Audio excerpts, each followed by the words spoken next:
Welcome to the marvelous land of Oz. I'm Mardell, reading The Lost Princess of Oz by L. Frank Baum.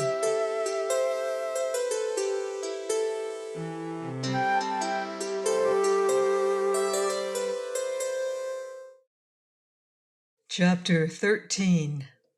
The Truth Pond.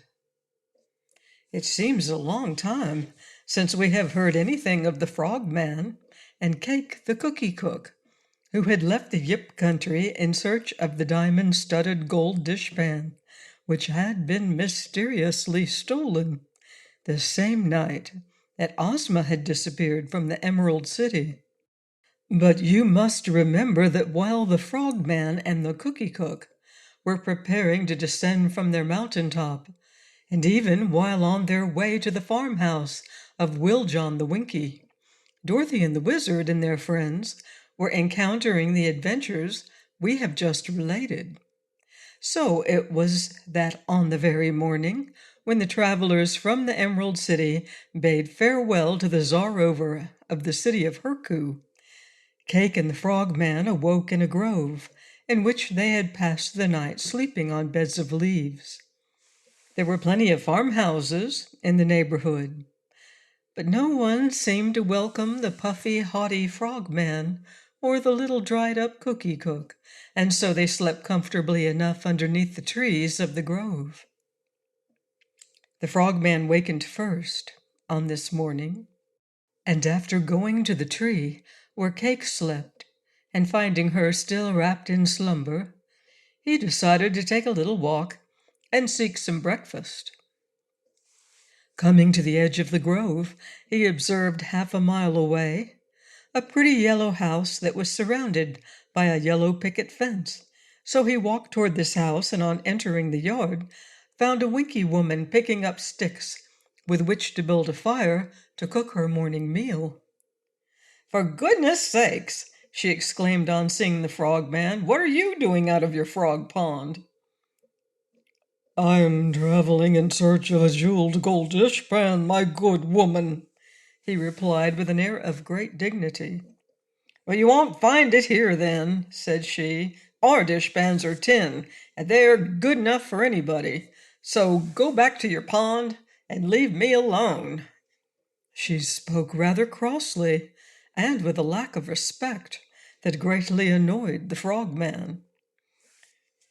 "Allow me to tell you, madam," he said, "that although I am a frog, I am the greatest and wisest frog in all the world. I may add that I possess much more wisdom than any Winky, man or woman, in this land.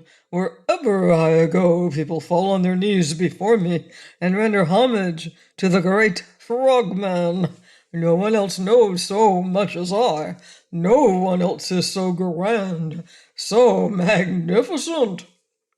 "Well, if you know so much," she retorted, "why don't you know where your dishpan is, instead of chasing around the country after it?" "Presently," he answered, "I am going where it is, but just now I am traveling and have had no breakfast. Therefore I honor you by asking you for something to eat." "Uh-huh, the great Frogman is hungry as any tramp, is he? Then pick up these sticks and help me to build the fire," said the woman contemptuously. "Me? The great Frogman? Pick up sticks?" he exclaimed in horror. "In the Yip country, where I am more honored and powerful than any king could be, people weep with joy when I ask them to feed me." "Then that's the place to go for your breakfast," declared the woman. "I fear you do not realize my importance," urged the Frogman. "Exceeding wisdom renders me superior to menial duties." "It's a great wonder to me," remarked the woman, carrying her sticks to the house, "that your wisdom doesn't inform you that you'll get no breakfast here." And she went in and slammed the door behind her. The Frogman felt he had been insulted, so he gave a loud croak of indignation and turned away. After going a short distance, he came upon a faint path which led across a meadow in the direction of a grove of pretty trees. And thinking this circle of evergreens must surround a house where perhaps he would be kindly received, he decided to follow the path. And by he came to the trees, which were set close together, and pushing aside some branches, he found no house inside the circle, but instead a very beautiful pond of clear water.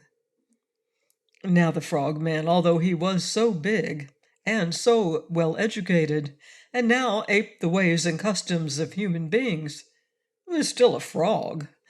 As he gazed at this solitary, deserted pond, his love for water returned to him with irresistible force.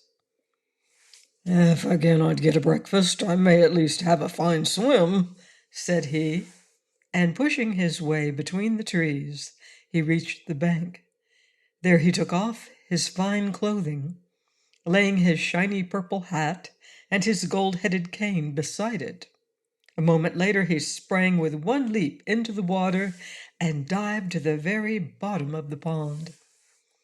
The water was deliciously cool and grateful to his thick, rough skin, and the Frogman swam around the pond several times before he stopped to rest. Then he floated upon the surface and examined the pond with some curiosity. The bottom and sides were all lined with glossy tiles of a light pink color. Just one place in the bottom where the water bubbled up from a hidden spring had been left free. On the banks the green grass grew to the edge of the pink tiling. And now, as the Frogman examined the place, he found that on one side of the pool, just above the water line, had been set a golden plate, on which some words were deeply engraved. He swam toward this plate, and on reaching it, read the following inscription: "This is the Truth Pond. Whoever bathes in this water must always afterward tell the truth." This statement startled the Frogman. It worried him, so that he leaped upon the bank and hurriedly began to dress himself. "A great misfortune has befallen me," he told himself, "for hereafter I cannot tell people I am wise, since it is not the truth. The truth is that my boasted wisdom is all a sham, assumed by me to deceive people and make them defer to me. In truth, no living creature can know much more than his fellows, for one may know one thing and another know another thing, so that wisdom is evenly scattered throughout the world. But, ah me, what a terrible fate will now be mine! Even Cake the cookie cook will soon discover that my knowledge is no greater than her own, for having bathed in the enchanted water of the Truth Pond, I can no longer deceive her or tell a lie." More humbled than he had been for many years, the Frogman went back to the grove where he had left Cake, and found the woman now awake and washing her face in a tiny brook. "Where has your honor been?" she asked. "To a farmhouse to ask for something to eat," said he, "but the woman refused me." "How dreadful!" she exclaimed. "But never mind, there are other houses where the people will be glad to feed the wisest creature in all the world." "Do you mean yourself?" he asked. "No, I mean you." The Frogman felt strongly impelled to tell the truth, but struggled hard against it. His reason told him there was no use letting Cake know he was not wise, for then she would lose much respect for him. But each time he opened his mouth to speak, he realized he was about to tell the truth, and shut it again as quickly as possible. He tried to talk about something else, but the words necessary to undeceive the woman would force themselves to his lips, in spite of all his struggles. Finally, knowing that he must either remain dumb or let the truth prevail, he gave a low groan of despair and said, "Cake, I am not the wisest creature in all the world. I am not wise at all." "Ah, Oh, you must be, she protested. Oh, you told me so yourself only last evening. Then last evening I failed to tell you the truth, he admitted, looking very shamefaced for a frog. I'm sorry I told you that lie, my good cake. But if you must know the truth, the whole truth, and nothing but the truth, I am not really as wise as you are.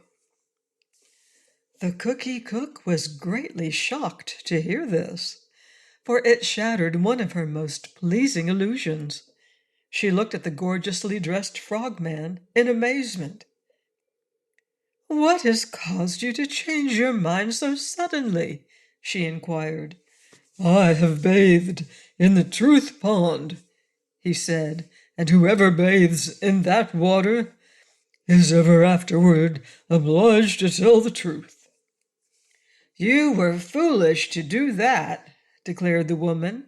It is often very embarrassing to tell the truth. I'm glad I didn't bathe in that dreadful water. The frogman looked at his companion thoughtfully. Cake, said he, I want you to go to the truth pond and take a bath in its water, for if we are to travel together and encounter unknown adventures, it would not be fair that I alone must always tell you the truth, while you could tell me whatever you pleased. If we both dip in the enchanted water, there will be no chance in the future of our deceiving one another.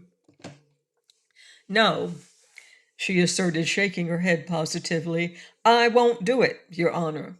For if I told you the truth, I'm sure you wouldn't like me. No truth pond for me. I'll be just as I am, an honest woman who can say what she wants without hurting anyone's feelings. With this decision, the frogman was forced to be content, although he was sorry the cookie cook would not listen to his advice. Please join me next time and find out what happens next in The Lost Princess of Oz by L. Frank Baum. Goodbye for now. See you in Oz.